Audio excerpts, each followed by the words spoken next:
There is a strange kind of freedom that some people feel when everyone else has gone home. The door closes, the noise disappears, and their mind seems to breathe differently. While friends are making plans, attending parties, or searching for somewhere exciting to go, they may be content sitting in the same room they have known for years, doing almost nothing that looks remarkable. And yet, inside that quiet room, something important may be happening. Their thoughts are moving. Their emotions are settling. Their attention is returning to things they care about. From the outside, this can look like isolation, laziness, or a fear of living.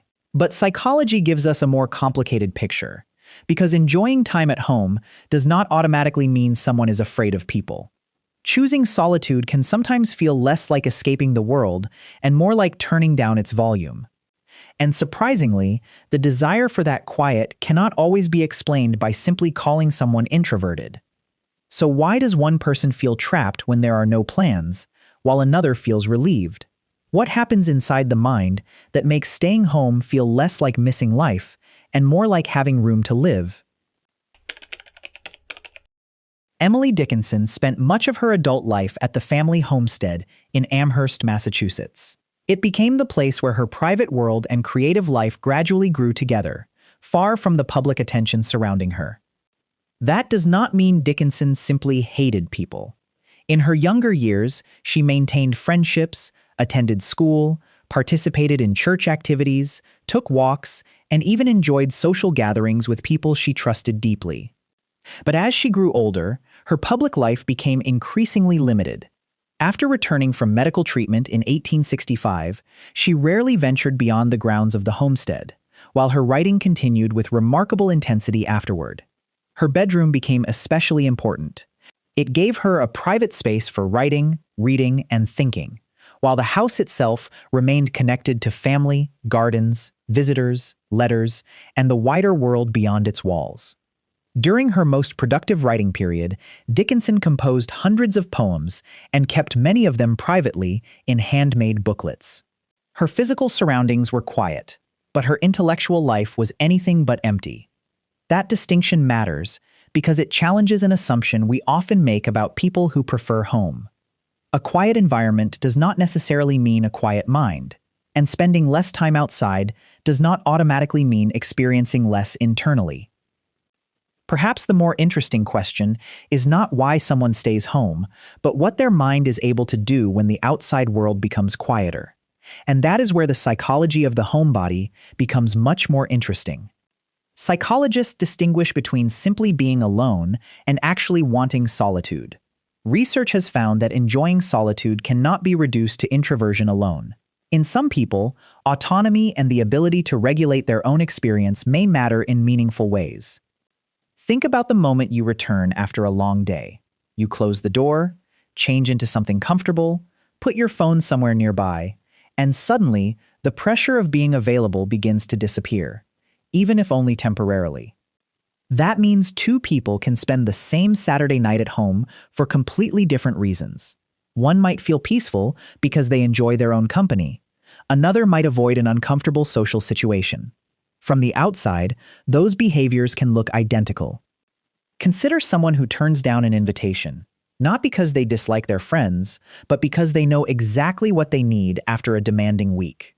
They want music playing softly, familiar surroundings, and uninterrupted hours to themselves, without feeling guilty. That choice can tell us something important about psychological autonomy. When people feel that their time belongs to them, solitude can become an opportunity to act according to their own interests rather than constantly responding to outside expectations. And this is where staying home becomes more interesting. The real question may not be why someone avoids the outside world, but why their familiar environment gives them something they cannot easily find elsewhere when life feels demanding. Because once you understand that distinction, the person sitting quietly at home stops looking like someone who is missing life. They may simply be experiencing life in a way that gives their mind room to breathe. Some people seem to have a relationship with their attention. Give them a quiet afternoon, and instead of feeling empty, they may become absorbed in thoughts, hobbies, memories, music, or ideas. That does not mean everyone who loves staying home is introspective. People differ, and the same behavior can come from different motives. Research suggests autonomy and self-directed choice can shape how positively people experience solitude. Imagine two friends receiving the same invitation on Saturday evening. One declines because socializing feels exhausting and prefers recovering privately. The other declines because being alone feels safer than being judged. Their behavior looks identical, but their inner experiences differ. For some people, home creates enough space to notice what they are actually feeling. Without constant conversation, notifications, movement, or expectations, subtle thoughts become easier to recognize. Solitude can become a setting for self-connection. Another person might use that environment differently. They could spend hours drawing, gaming, reading, cooking, building something, or exploring an idea. What matters is the sense that their attention belongs to them, rather than being directed elsewhere. This is why calling every homebody an introvert can miss something important. Research has found that introversion alone does not reliably explain motivation for solitude. Personal autonomy, preference, circumstances, and individual differences can all matter. So beneath the simple statement, "I love staying home," there may be a deeper question. Is this person retreating because the world feels overwhelming, or returning home because their inner world becomes clearer there? For years, people have been taught to treat a full social calendar as evidence that life is going well. The more invitations you accept, the more friends you appear to have, the more normal you seem. So when someone repeatedly chooses their bedroom, favorite chair, or a quiet evening at home, people may start filling in the blanks. They assume the person is antisocial, lonely, insecure, or somehow missing an important part of life. Sometimes those assumptions may contain a piece of truth, but sometimes they completely miss the person behind the behavior. Enjoying solitude can be a preference, and research suggests being alone can feel different depending on whether solitude feels chosen. Imagine telling your friends you would rather stay home on Friday night. Someone immediately asks whether you are okay. Another jokes that you never leave the house. Soon, a simple preference starts feeling like something you need to defend. Over time, reactions like these can influence how people see themselves. They may begin wondering whether they should become more social, even when they are not actually unhappy with their quieter lifestyle. This is where psychology becomes important. A person can genuinely enjoy their own space while still caring deeply about friendships, family, and connection. Solitude and loneliness are not interchangeable, and research suggests the reasons behind being alone matter too. So perhaps the real question is not why some people stay home so much. Perhaps it is why society becomes uncomfortable when someone seems perfectly comfortable there. A possibility becomes uncomfortable once you look beneath the surface. Sometimes staying home is not simply about enjoying peace. Sometimes the peace feels necessary because the outside world has become exhausting, emotionally demanding, and difficult to escape from. Think about someone who spends the week surrounded by classmates, coworkers, notifications, conversations, and expectations. Friday arrives, an invitation appears, and they immediately feel relief when they decide to stay home, without feeling guilty. From the outside, that decision alone can look like confidence. But another person could make that same choice because social situations often trigger intense self-doubt. They might replay conversations afterward, worry about how they were perceived, or feel constantly responsible for saying the right thing. For them, staying home provides relief from that mental pressure, even if they genuinely wish socializing felt easier. This creates an important psychological contradiction. The same quiet bedroom can represent freedom for one person and protection for another. The behavior looks identical, but the emotional meaning underneath it can be completely different. Research on solitude supports this distinction. Studies suggest that chosen solitude can be experienced more positively than solitude that feels imposed, highlighting the importance of autonomy and personal choice. So when someone says, "I just love being at home," the question is not how often they leave. It is whether home represents a place they freely choose, or somewhere they feel safer because something outside feels harder to face. Staying home can involve several psychological processes at once.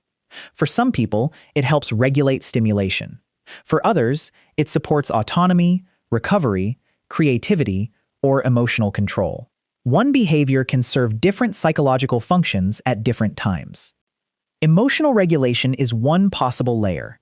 After a demanding day, surroundings may reduce decisions, interactions, and unexpected demands competing for attention. The person is not necessarily avoiding life, they may simply be giving their attention time to settle. Autonomy is another layer. Research on solitude suggests people can experience time alone more positively when they feel they have chosen it. That sense of choice matters because voluntary solitude feels different from isolation imposed against someone's wishes. Then there is self-awareness. A quiet environment can make internal experiences easier to notice when there are fewer interruptions. Someone might recognize that they are tired, frustrated, inspired, or craving a slower pace after responding to everyone around them. Past experiences can add another layer. Someone repeatedly judged, excluded, or overwhelmed in certain environments may become protective of private space. But that possibility should never become a universal explanation for everyone who prefers staying home. Personality matters too, but it should not become a shortcut. Introversion involves patterns of social preference and stimulation. Yet, not every person who enjoys home is introverted, and not every introvert wants to avoid social contact. The environment itself can become rewarding. At home, people often control lighting, sounds, schedules, activities, and interaction. That predictability can make routines satisfying each day, whether someone is reading, cooking, gaming, or quietly working on something. And perhaps the deepest layer is self-perception. When someone understands what restores them and what drains them, staying home can become intentional rather than automatic. But when does healthy solitude stop restoring someone and begin limiting them over time? You might see it when a friend cancels plans after a long week, then spends the evening watching a familiar show. They are not necessarily rejecting anyone, they may simply feel better once the social pressure disappears. At home, someone might close their bedroom door after school, put on headphones, and spend an hour drawing, gaming, reading, or scrolling quietly. To everyone else, nothing seems to happen. Inside, they may finally feel settled. At work, the same pattern can appear differently. Someone may enjoy conversations during the day, but become quieter afterward. They return home, prepare food, silence notifications, and protect a few uninterrupted hours before sleeping. On social media, someone can remain present without constantly participating. They watch stories, read comments, observe conversations, and then put their phone down without posting. Their silence does not automatically mean they feel disconnected. In relationships, a homebody may still want closeness, but prefer intimacy without an audience. They might choose a quiet conversation on a couch over a crowded restaurant, remembering small details mentioned weeks earlier. And sometimes the simplest example is a weekend morning. While others rush toward plans, someone stays home with coffee, music, sunlight, and their thoughts. Nothing dramatic happens, yet those ordinary minutes may feel genuinely satisfying. For them, quiet itself becomes part of what makes mornings meaningful. For a long time, Maya thought something was wrong with her because she kept choosing home. Her friends made plans every weekend, while she often felt a sense of relief whenever those plans disappeared. She still loved her friends. She laughed with them, answered their messages, and looked forward to seeing them. Yet after several hours together, she would return home feeling strangely drained, as though her mind needed somewhere quiet to recover. One evening, after canceling another invitation, she sat beside her window and watched people moving through the street below. She wondered whether everyone else had discovered something about life that she had somehow missed. That thought stayed with her until she noticed what happened when she stayed home. She was not miserable. She read, listened to music, organized her thoughts, worked on projects, and enjoyed having nowhere she needed to be. The realization was uncomfortable because it challenged the story she had been telling herself. Maybe she was not failing socially. Maybe she had been measuring her happiness using a standard that did not fit her. But Maya also slowly noticed something else. On the days when she stayed home because she wanted quiet, she felt restored. On the days when she stayed home because she feared being judged, she felt smaller afterward. That distinction changed how she understood herself. Home was not automatically the answer, and leaving it was not automatically the solution. What mattered was understanding what she was seeking when she chose one over the other. Maybe the problem was never that some people love staying home. Maybe the real problem was believing that there is only one acceptable way to experience a fulfilling life. A person can enjoy solitude without rejecting connection.